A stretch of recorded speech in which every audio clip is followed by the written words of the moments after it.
Sorry, let me just figure this out.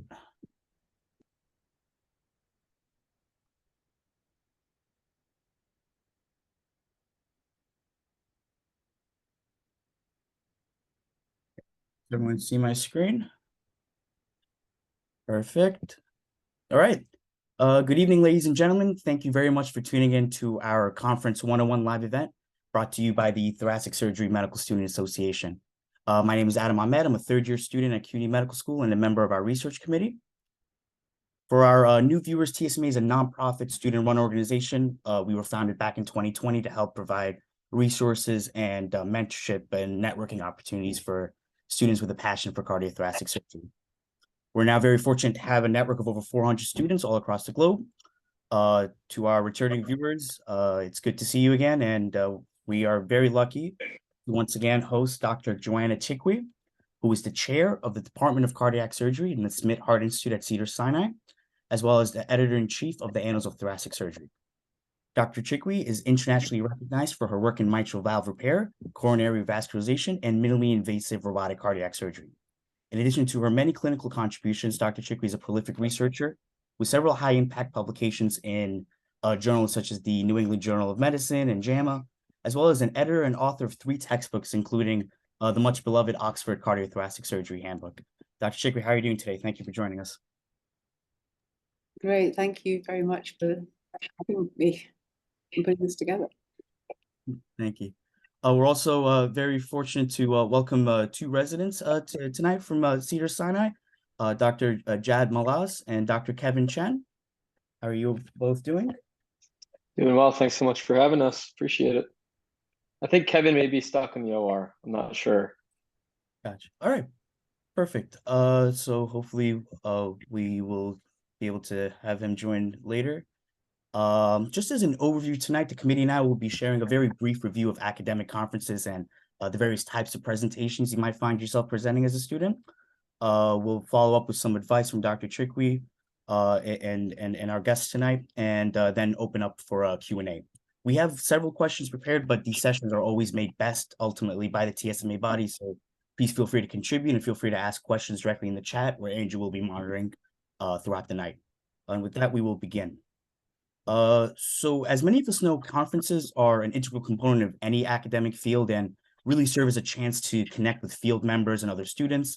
You might find yourself interacting with industry and, of course, attending live talks which showcase breakthrough research and major developments. These meetings are often held annually by regional and national professional societies.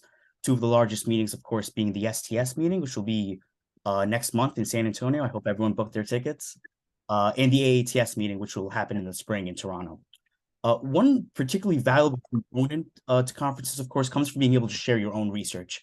And this might give you a chance to gain some constructive feedback from a member of the field before you proceed with the manuscript. So obviously, it's a great honor to present at these meetings, especially at our stage. But we do want to consider these values and also consider that there are some nuances between the different kinds of submissions and presentations at these conferences and how you might find yourself formatting and preparing for them. All right, thanks, Adam. So next I'll be giving an overview of what abstracts, poster presentations, and oral presentations are. So abstracts are brief summaries, usually around 250 to 500 words long, of preliminary research findings. And they typically consist of a background, methods, results, and conclusion sections, and can also include usually 1 to 2 figures or tables. And typically abstracts are submitted to specific conferences which have specific abstract guidelines. So be sure to check out these guidelines prior to submission. And if abstracts are accepted, the findings can be presented as either a poster or an oral presentation. And the abstract itself is often published in a conference program, on a website, or sometimes even in a journal. Poster presentations are visual representations of your findings in poster format, which usually consists of 1 large slide containing all of your findings. And we'll show some examples of some posters later in this presentation. Posters are usually either displayed or presented at conferences, and you may be asked to present at a specific poster session in which all posters are simultaneously displayed and audience members informally approach poster presenters. Or you may be asked to present during a presentation time slot, which involves 1 presenter at a time presenting their poster. And there may be judges or audience questions at these poster sessions. Oral presentations are visual representations of your findings, usually using PowerPoint slides, and are typically more formal and longer than poster presentations. And they're usually presented in a dedicated conference room during a dedicated time slot with a live audience. And oral presentations may also have a question and answer portion, which has moderators, discussants, or audience members asking questions. Thanks, Alice. We'll now look more closely at what comprises a poster and oral presentation. And so the poster presentation, as we know, is one of the most common presentation formats at conferences.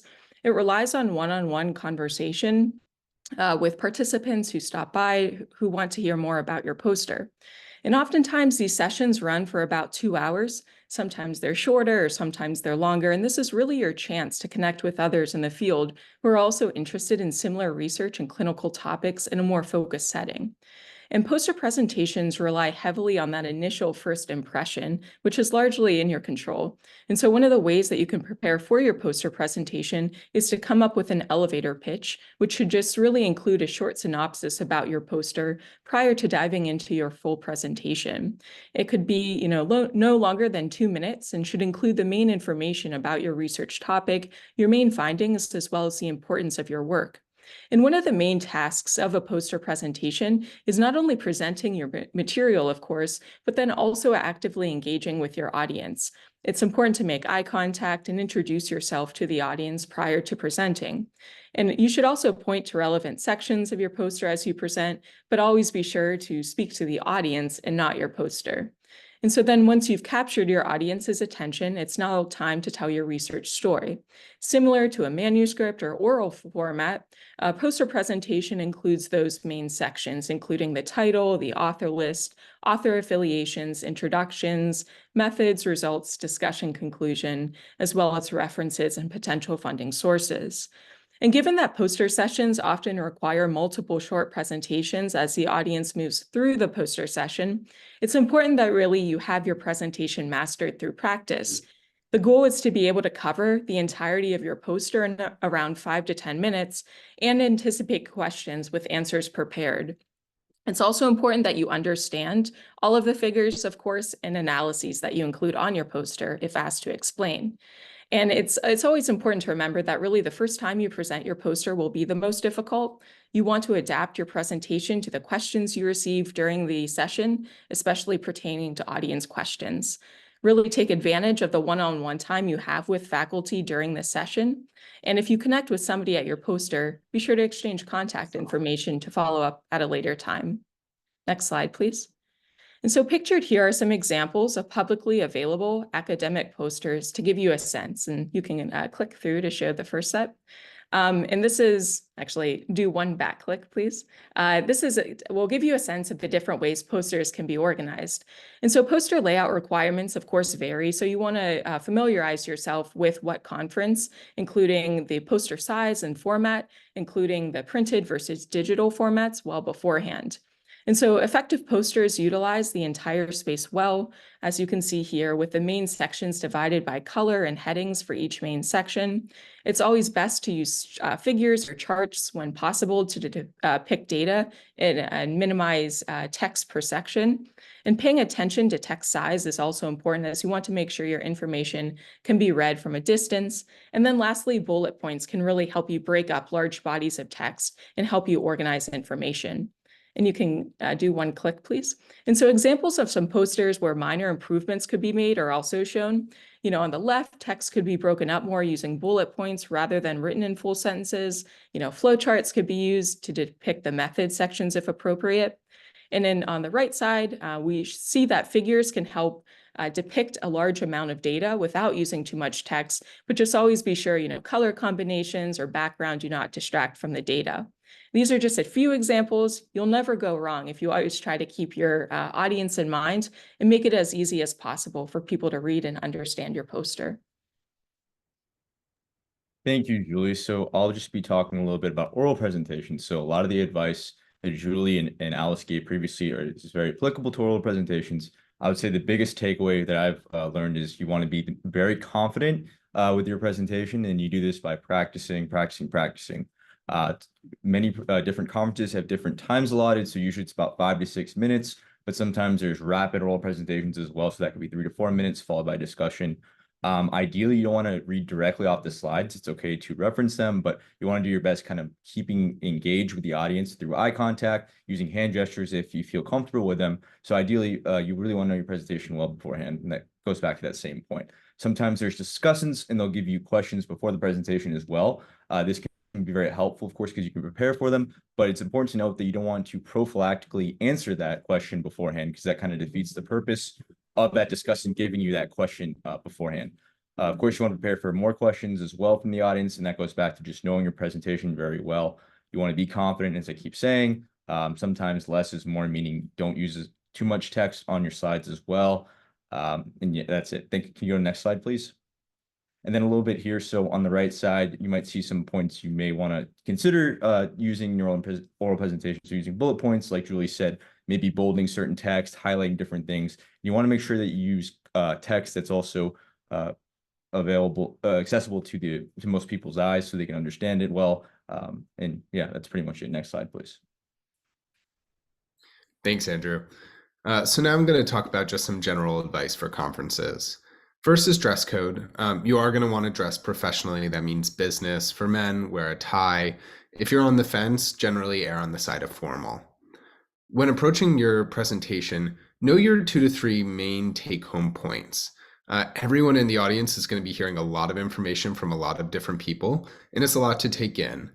Make sure you know those points so that if people only hear a few sentences, you know what you want them to hear. Organize your presentation around these points and emphasize them. Similar to what Andrew said, be confident. You are the expert on your paper, and in general, people want to like your presentation. You have the benefit of the doubt. At the same time, do remember that you're a student and this is one paper among many, and so having a little bit of humility to the greater literature as well. As part of that, a place where you can demonstrate your expertise is in your answers to questions, whether that's a formal question and answer session or informally afterwards. Before presenting, try to anticipate some of your questions and prepare answers to them. Think about which of your findings are surprising or controversial. Think about how your work either reinforces or conflicts with existing scholarship. Have some thoughts on the next steps too. And now, think about talks that you found really exciting or really stimulating. I bet that the presenter themselves was excited. Excitement is infectious, so be excited about your work. This is a time where you've got a captive audience and you get to talk about something you're passionate about. Use it. And then afterwards, you're going to want to network. This means connecting with other students who will be your future colleagues, residents and fellows, as well as faculty. It can be a little awkward, but provided that you're polite, many people will be eager to talk to you about your work and your journey. I've personally found that this is a great place to find and build mentorship. And if you're an MS3 or an MS4, it can be helpful to float that you're either about to or already applying. Next slide, please.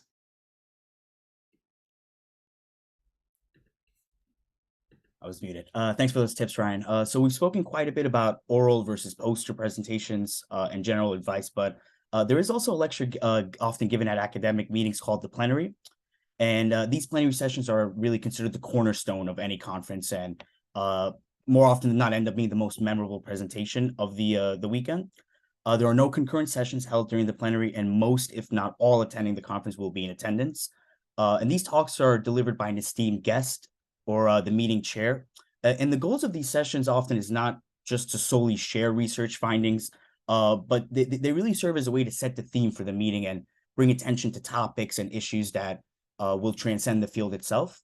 And as I'm sure you can assume, students generally do not give talks of this magnitude, but we will humbly give the floor to Dr. Chikwi, Dr. Malas, and Dr. Chen, who may better speak to the value of these meetings, these sessions. So thank you very much. That was a really great overview of some of the presentation formats. Does anybody have any questions? You can feel free to type them in the chat or put a hand up or unmute and ask before we focus on the plenary sessions.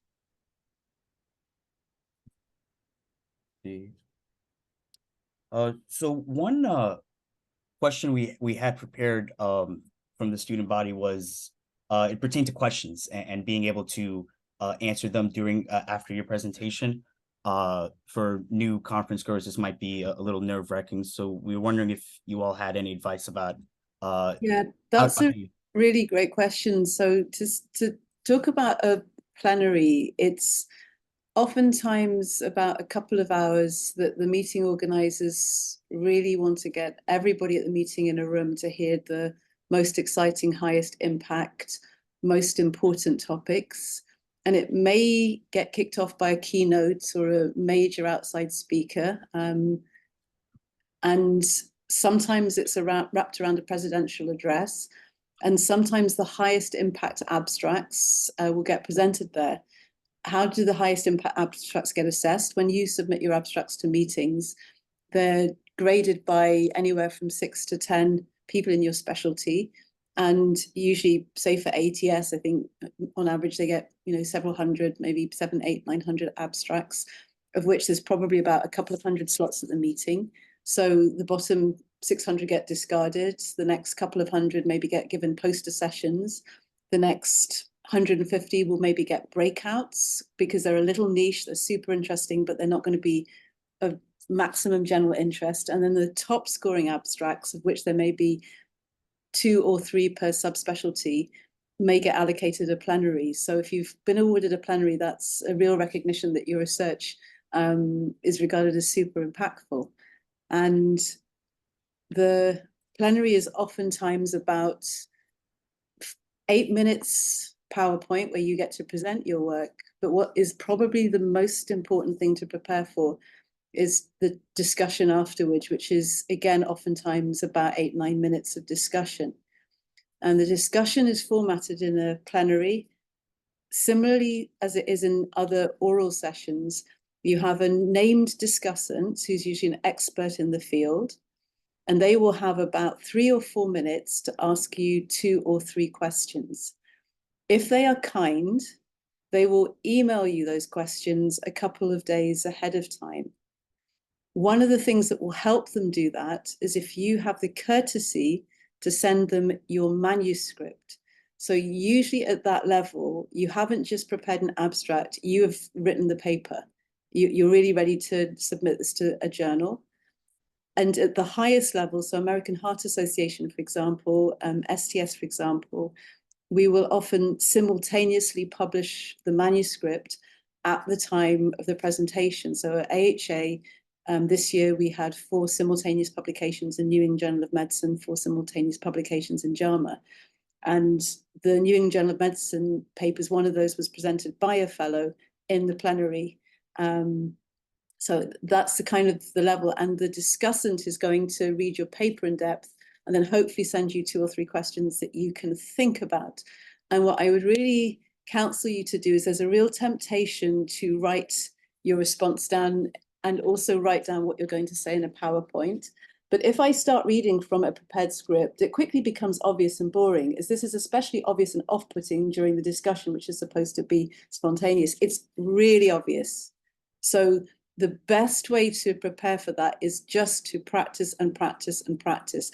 Practice on your own, practice recording, listen back to yourself, practice with somebody opposite, and then practice in a group setting.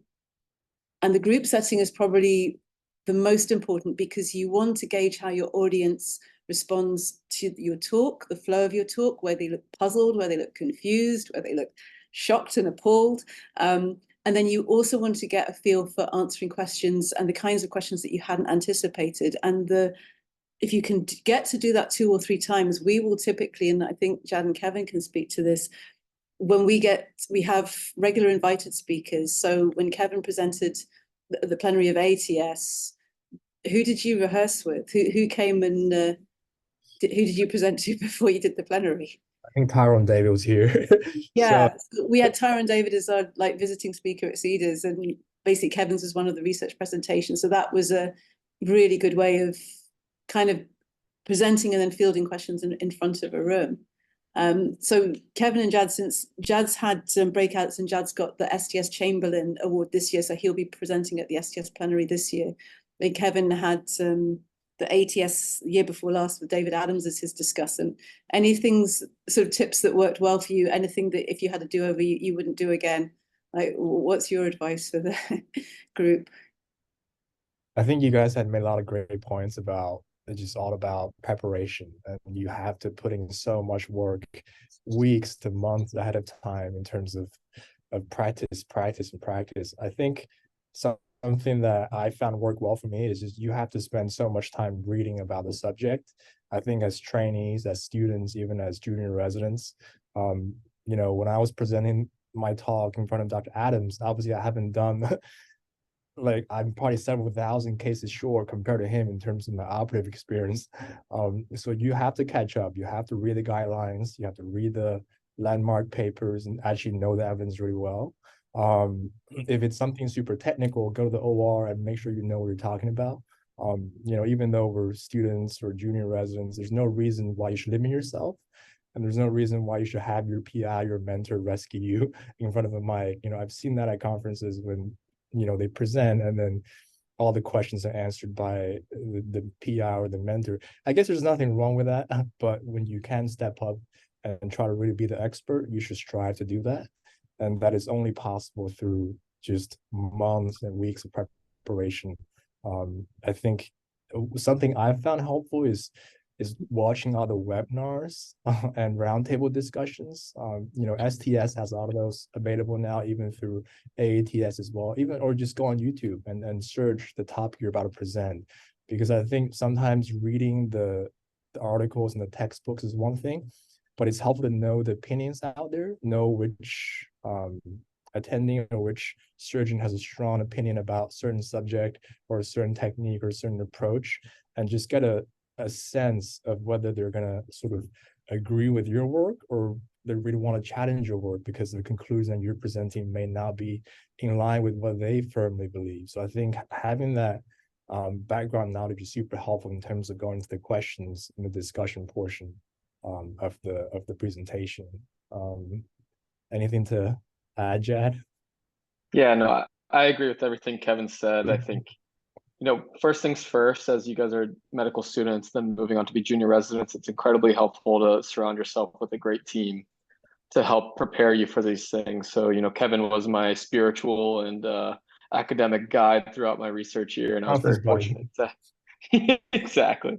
Very, very fortunate to have him. And you know, when you're just starting out, I think one of the biggest things is when you go to these presentations and these meetings, really critique the person that's presenting and see like who's doing something that you find very impressive and who's doing things up on the stage that you are like, I want to make sure I don't do that when I'm up there myself. So I think, you know, when you're first starting out, you think all you need to do is memorize your presentation. And that is the absolute bare minimum and probably bad habit to get yourself into, because it becomes very obvious, like Dr. Chikwi said, when you're up there and you're just doing something that you've memorized and not actually understood. So I think find a project that you get really excited about, not just something to put on your resume, but something that makes you excited and something that's new and innovative in the field. That way you can, as a medical student, you have the time to read up on it, listen to experts talk about it, and become a real expert yourself. Because then you can get up there on the stage and, you know, impress people with your knowledge. And when it gets past the presentation, it gets to the point where you're having a discussion with surgeons who've been doing this for 10, 20 years. You can actually have a nuanced discussion and maybe teach them things that they actually didn't even know about. You know, last year I was presenting about very nuanced things in DCD lung transplantation, and it's probably the first time anybody's really talking about it on an international stage, and you get to have conversations with experts in the field that you wouldn't otherwise have. And it's all about, like Kevin said, preparation. Get excited about your work, read about what other people have done before, and then you can get up there and really shine on the stage. And I think you're absolutely right that you sort of start with a text so that you absolutely know the fundamentals and the basics. You must talk to clinicians that are managing those patients or dealing with those problems, so you really understand where the clinical questions come from, what are the real sort of priorities. Expose yourself to that kind of debate. If it's a technical piece of research based around an operation, go to the OR, watch it, do it, try and understand, and then read the papers so that you can cite them off the cuff, and definitely read what your discussant has published in that arena when you know who your discussant is. And if you go to the ATS, the STS, ISHLT websites, most of their previous meeting, they've got recordings, so you can basically go and see what a discussion looks like. And in JTCVS, they literally will publish the transcripts of the discussion against the plenary manuscripts when the manuscripts go into JTCVS. In terms of practice, the other thing that it's really helpful to do is get up on the podium before the session, like wait for a break and then just get up, stand there, get used to how the lights kind of blind you. You can't actually see the audience. Find the pointer, figure out how the mouse works so that you're not learning that from scratch in the first 10 seconds of being on the stage, because that's really off-putting. Things like actually even knowing if it's a 2 podium with 2 central moderators, work out where you're supposed to be standing, whether you can adjust the mic. It sounds really basic, but it's just about getting yourself comfortable on the stage. And my other tip is sit right at the front row, right next to the steps, because if you sit further back and you have to walk in a hurry as they announce your name, you are literally breathless, a little bit out of breath by the time you get to the podium, and then you sound super nervous, and it actually takes you your first 3 or 4 slides just to get your heart rate back down and nice and on a nice even keel. Stick to time. If anything, time it so that your presentation is about 40 seconds shorter than the allotted time. There is no way you need to overrun. Like if a New England Journal of Medicine randomized trial in 8,000 patients that's getting dropped in the New York Times can get presented in 7 minutes, so can your 600 patient surgical series. It's just about being concise and to the point and not trying to cram every single data point in there. Leave that for the discussion, because what you want to do on the day is go even slightly slower and take your time, not feel rushed and gabble. And the last thing you want to do is overrun and get cut off. And in case it helps, would it be helpful to go through the anatomy of an sort of plenary / abstract presentation? If I can share, I'll share this one, and then hopefully we still have time to take questions. So this is the presentation that Kevin gave at ATS, and it's a topic that's kind of close to my heart. And in terms of the rules of the road, I've got a list of crimes against PowerPoint that all my team know to avoid. And this one has no crimes against PowerPoint. This is a clean, ready to roll presentation. We're using the template that the meeting has spent a lot of money and thought designing. So use the template and then modify what you do so that it works really well. So there's a clean title, you list the authors, you list their institutional affiliations correctly, and you denote who's presenting it. Disclosures is always your second slide. And you are fine, you don't have to read them all out, you just have to say that you have no disclosures. Usually at this stage, you have no disclosures. We always start with background and rationale, right? And every paper that we mention or every fact that we state, we're going to cite. And it's really important not to write text that you regurgitate. So we go very illustration heavy and we speak to the figures, we speak to the illustrations. It's nice to have a few words that are pointers. So if you're sort of blanking, you can revert back to reading words, but ideally you're kind of speaking to the illustrations always. And this is really about providing what's known in the field. So in this case, it was the guidelines say this is based on this previous trial, look, it's old, but the trial showed this particular finding, this is what drives the guidelines, this is the group of patients that we're focusing on, and this is the most up-to-date, non-randomized data that we have. So the objective based on that previous information is, this is our objective, this is our hypothesis. So it's a very clear 2 or 3 slide introduction, background / rationale, and then 1 slide that states your objective. Again, break it up a little bit so the audience isn't being tortured by paragraph after paragraph of block. But equally, don't use icons for the sake of using icons. You won't want to know quite how many hours we spent debating, is this icon, should we be using it? Is this just gratuitous use of icons? But I think the occasional breakup of text is really helpful. And then things like using the graphics to make it really clear how you designed your study. This is very obvious, how we got our patients, who got excluded, what the study groups were, rather than explaining it all in a dense paragraph. Always state your endpoints, your primary endpoint, and what your secondary endpoint. And look, I haven't written a huge long list of statistical methods in the form of a paragraph. It's just really simple to understand what we looked at and how we looked at it. Then usually there's a little bit of results in the form of 5 or 6 figures. We usually would start with a table of baseline characteristics. This is just looking at sort of the trends. So here's a table of baseline characteristics, a ton of data, which again, think really carefully. Do you need all this data on the slide? Who is going to read all of that? Nobody. So what you really want to do is be really thoughtful about how you highlight and walk the audience through the key points in the slide. So that's why we're using boxes and sort of color to try and highlight. And then I think if you've got interesting results, use PowerPoint creatively. Don't just cut and paste a JPEG into there, which is static. Actually embed the data into PowerPoint so that you can create figures that are a little bit more dynamic and really highlight differences. And then be really consistent. We're always using font that's going to be legible from the back of the hall. Don't assume that, you know, the font that you can see on your computer screen is visible more than 5 or 6 rows back. And once you've got through the results, we usually state the conclusions that's based on the data. Then we talk about the strengths and limitations of the study. There's just 3 slides at the end, but this makes it much more rounded than just grinding to a halt after your conclusions. The implications for clinical practice. So this is just a little bit of a leap of faith now. Now you're allowed to extrapolate a little bit. And if you're presenting in a professional setting, it's actually quite good to put your name and institution there, because oftentimes people have tuned out the first slide. They weren't quite ready for you, but it's, you know, if you leave it there, then they can kind of remember who you are and what level you are, and then that takes you straight into the discussion. And don't put in bonus slides. That drives meeting organizers nuts. The discussion is you're really not allowed to say, here's a slide I prepared for the discussion.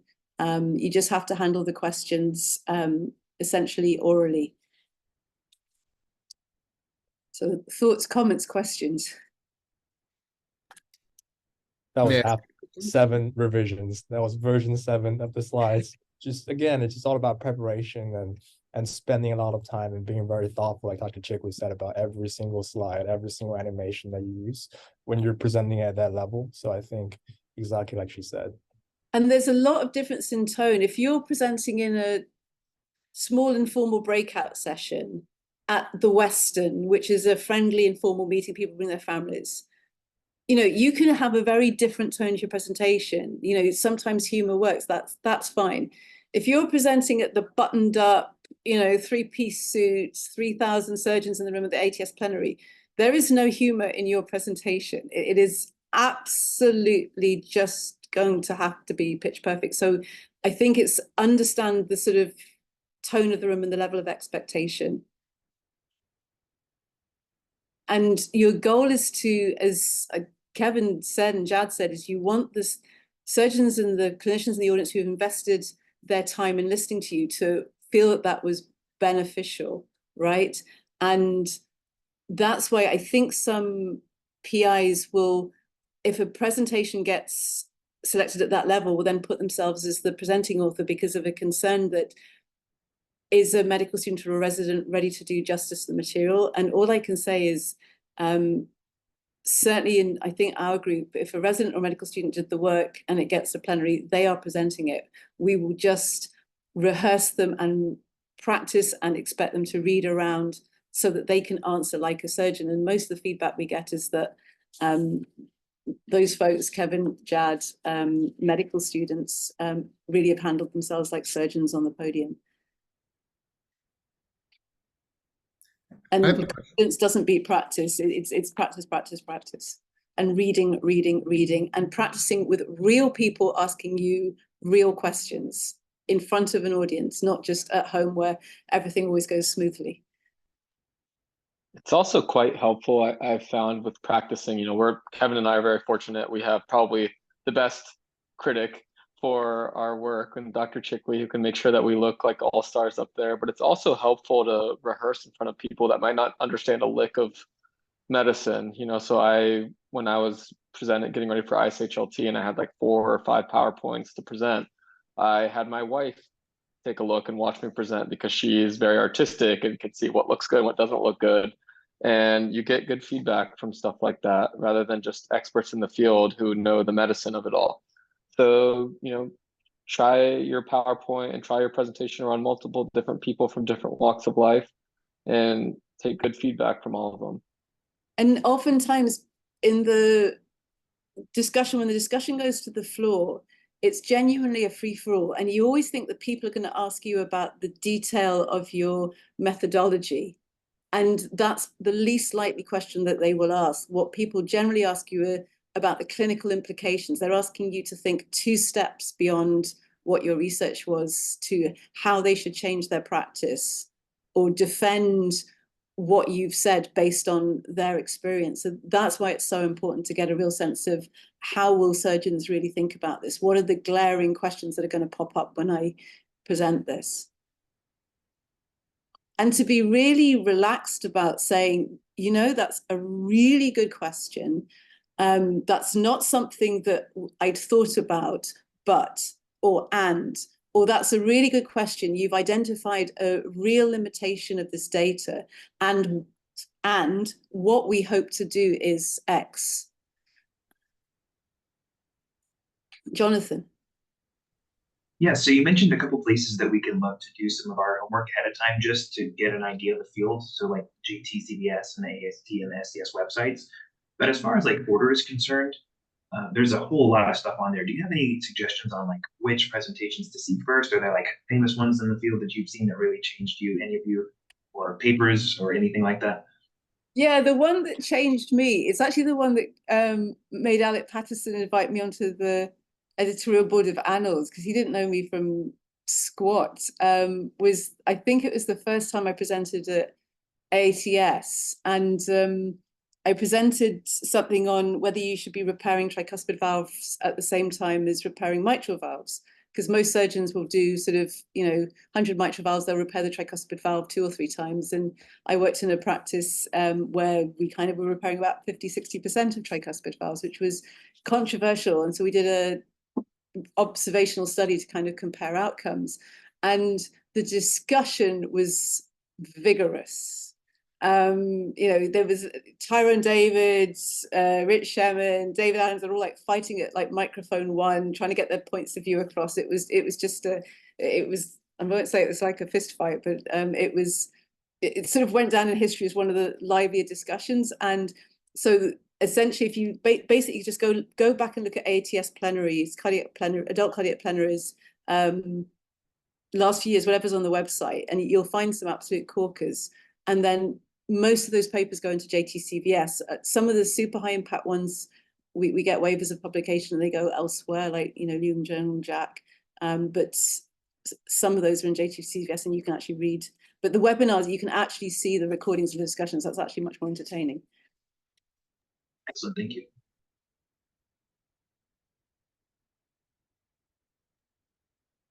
Yes, I have a question too. Thanks so much for this helpful discussion so far. And I guess from your perspective too, as somebody who has sat on the program committee side of the table when reviewing, many, many abstracts, what are tips that you have to just maximize our chances of acceptance for any type of presentation, whether that be poster or oral? Well, funny you should ask that. If I can find it, I have just a kind of summary. Let me just see if I can pull it up of what seems to work well in terms of abstracts. There we go. So this was just could you see that Word document? Yes. Yes. Right. So there are 2 kinds of abstract kind of settings, right? One is the abstract that you write for a journal manuscript, and one is on the left here, an abstract that you write for a meeting. Okay. And so we'll just go down this column on the left because there are slight differences. But when you're writing a meeting abstract, and this assumes that what you've got is actually good science, you've actually done a really nice piece of work. So you're not having to sort of fluff something up. It's really kind of could be practice changing. So first of all, you've got to think about your audience, right? And the abstract committee is specialists generally. You're not trying to help a generalist understand it. So you can be quite specific. The second audience, the abstract committee, the people that vote and rank it.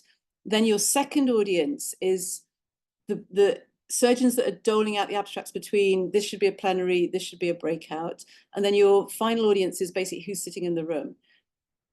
And in a few exceptions, for example, American Heart Association, the abstracts will get published in circulation. It's out there forever, but most meetings, the abstracts, once you presented them, they're kind of gone.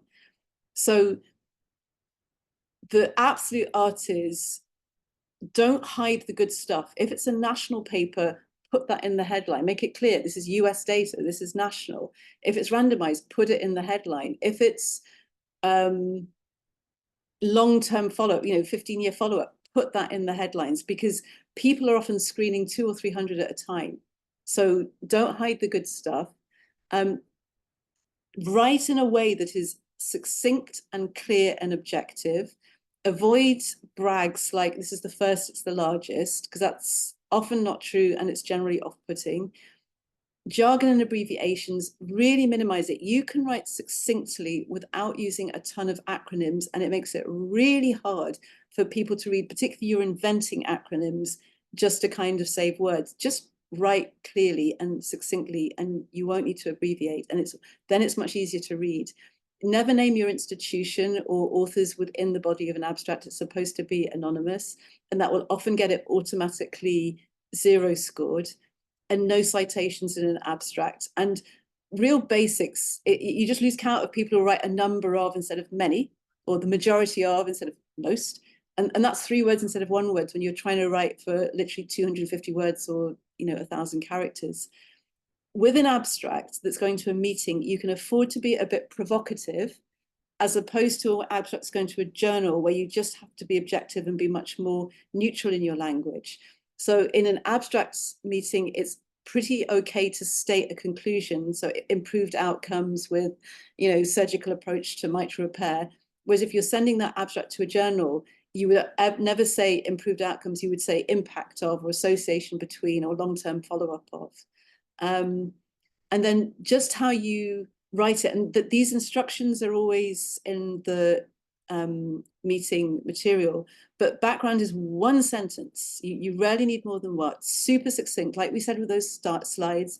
You're stating the research question, the rationale for the study, which is essentially what's the knowledge gap? What are you trying to achieve? What's your hypothesis? Methods, this seems very obvious, but you would be amazed how many people don't write what their source of data. They don't indicate if it was single center. You've got to specify this stuff.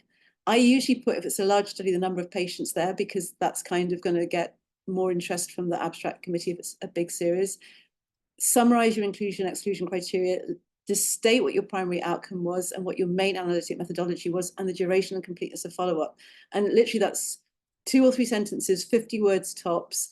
And that already gets your abstract reviewer on your side, because you've basically answered all of the questions that they want to see done in that first section. The bulk should be the results, more numbers, less words, but don't be lazy about stating proportions or numerators. State both ideally, and p-values never in isolation. It's always with the proportion and the numbers. And then the conclusion, which sometimes people will skip to, just make it punchy and don't say things that weren't supported by the data. If you can provide a figure, and most meeting abstracts will let you provide a figure, always, always, always do it. It's way better than a table. It kind of grabs people's attention. So yeah, that's what I look for in abstract. And frankly, when I'm kind of screening submissions to annals, we screen a lot on the abstract. I mean, I'll get 50, 100 submissions a week. And the abstract is pretty make or break. You're not often reading an entire manuscript to decide if you're going to rapid reject or send it to the senior editors. So abstract writing is a real art, and it's something that you will go over and go over and go over and really finesse it down. So it's not something that you're putting together the day of the meeting deadline. This is usually gone through several rounds to get to that perfect point. And the last thing is, day of the meeting deadline, so now you're panicking, you've got 3 abstracts and it's like, 10 to midnight. You have to be at a point where you can view it before you press submit, because the formatting often gets completely corrupted, and if you've used symbols, sometimes it comes out as complete garbage. So that you want to be able to see, review, triple check it, send it to your co-authors before you press submit. Co-authors, senior ones, get very upset if you submit stuff with their name on it without them having some kind of input at that level. Thank you. So on the topic of submitting abstracts, is the primary determinant of what gets an oral presentation versus a poster the quality of the abstract? How can we maximize our chances of getting, an oral presentation? I think it's exactly that. It's the quality of the work. It's is this an important question? i.e., is it relevant to practice? Is it going to inform practice? It may be relevant to practice, but if it's super niche, you're just talking about, I don't know, a series of rare things that happened in 20 times when you looked at the whole, national data set, not so much. So look for things that are important, that will inform practice for a large number of patients, or challenge accepted ideas or address an important knowledge gap. And a good place to start is the guidelines. So guidelines in thoracic surgery, cardiac surgery, often identify areas where there are knowledge gaps or there's equipoise, and that's a great place to start when you're trying to think of relevant research questions. Then the next thing the abstract review is kind of looking for, well, are the numbers good enough to really kind of make me feel that this is valid? So large single center series with high quality long-term follow-ups. It's not just survival, it's imaging outcomes, it's clinical outcomes, or national data that's not the nationwide inpatient sample. That's sketchy for so many reasons. There are so many better national data sources that you can use. CMS is really good. STS, adult databases are really good. There's much better data out there. And then really it's about, are the methods appropriate, are the limitations recognized, and the conclusions valid based on the data presented? And generally the stuff that is large series addressing important questions in a way that's methodologically sound will generally rise to the top, because there's a huge tranche in the middle that is either too small and underpowered, it's not a very interesting question, or it's just really poorly written. Thank you.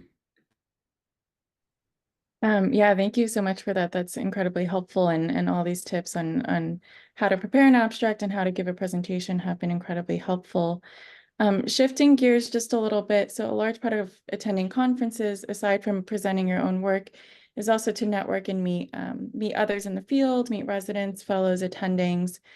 Do you have any advice for how to approach a CT surgeon at a conference, or how to talk to others sort of outside of that presentation time slot? I know I'm going to defer to Kevin and Jad, because they seem to have a much better time at conferences than I ever did when I was a resident. So what's the secret?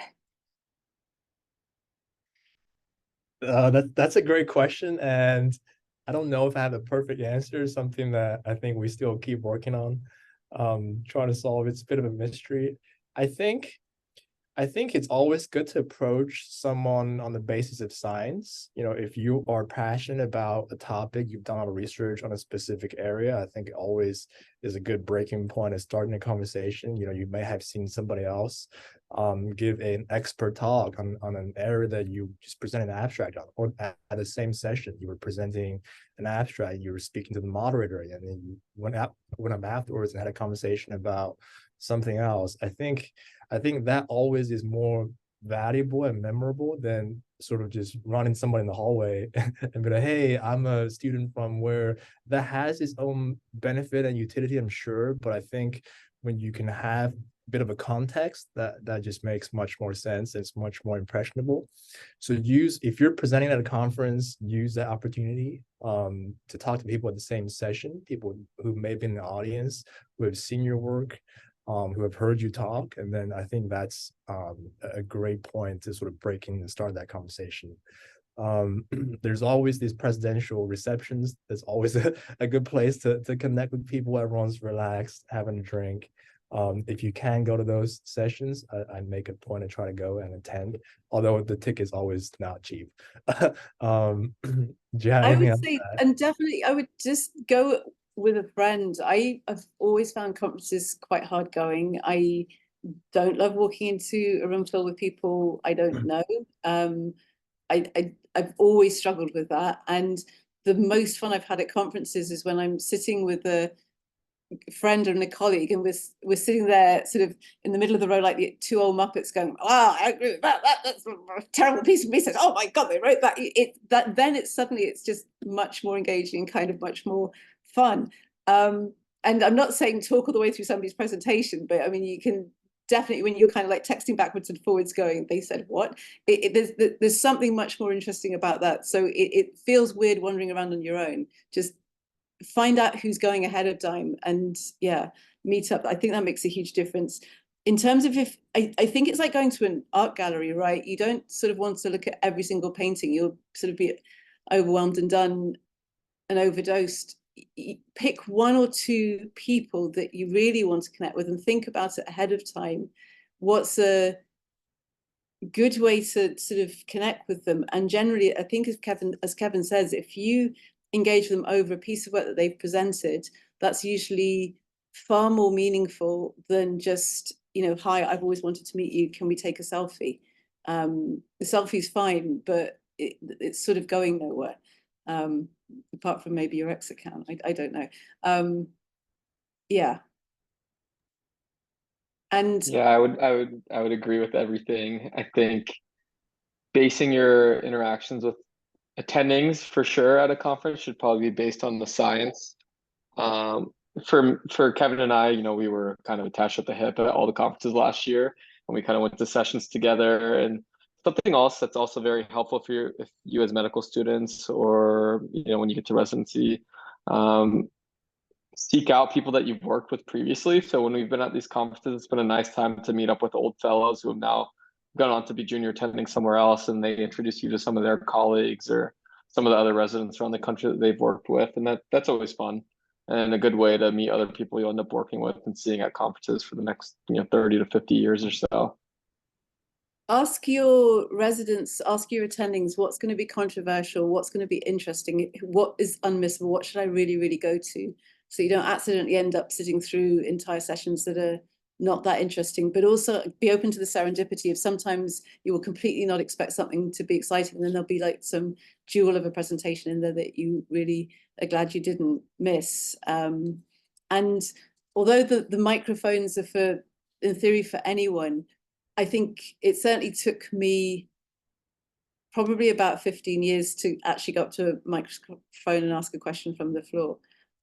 Because most of the questions that I had for the longest time, just because I thought they were interesting, doesn't mean that everybody else in the audience didn't already know the answer. And then, so it's sit next to somebody that you can ask the questions of for a little while and get the answers from them before you sort of test out the floor microphone in front of 3,000 senior attendees.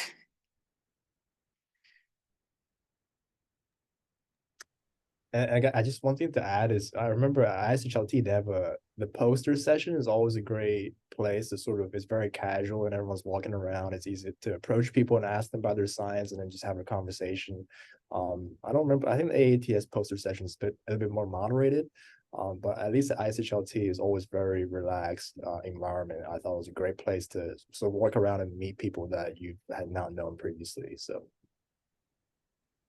yeah, and every meeting's got early career sessions and forums, so leverage those because they're usually high yield and much more open to contributions from everyone.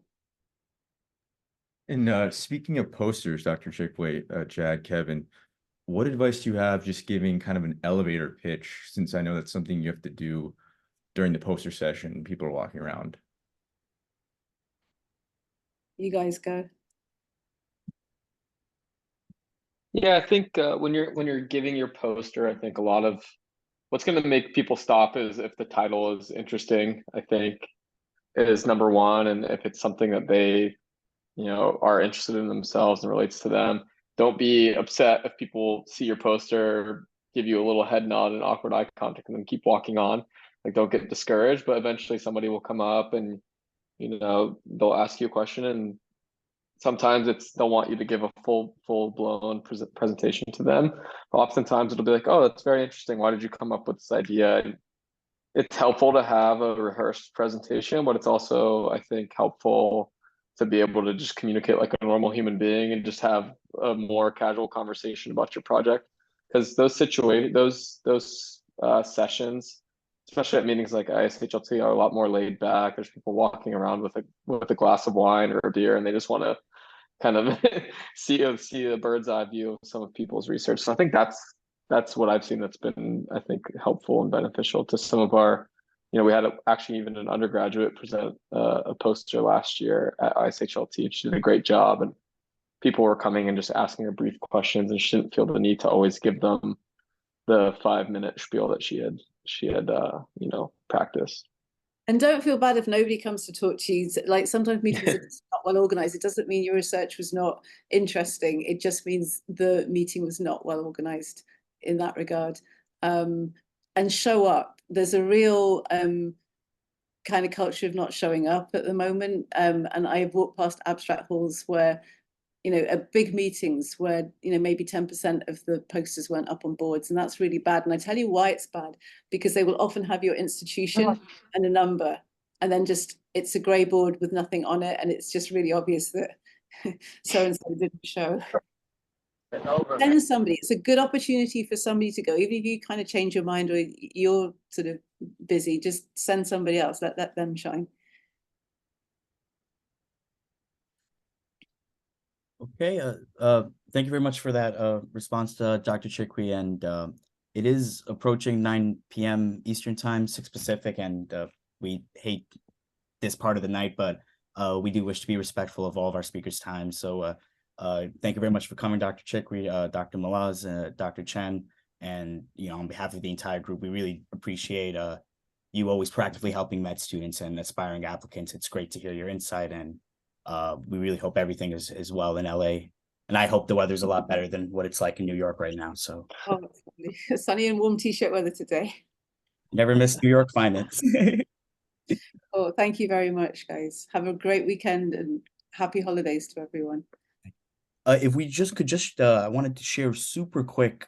The TSMA is happy to announce that we have created a little resource for people attending their first conference with STS just right around the corner. This will be a little Christmas present. So we have a lot of good tips in there on preparing for your first meeting, any traveling scholarships, being able to use social media and leverage the connections you make there. So, we put a lot of months into this, and we're very excited to share this with you guys. So be on the lookout on Twitter for the official announcement. We will also be emailing it to anyone interviewing or rotating right now. Best of luck to you, and happy holidays to everyone who celebrates. I think this is the last event of the year, so we will see you next year. Thank you, everyone. Take care, everyone.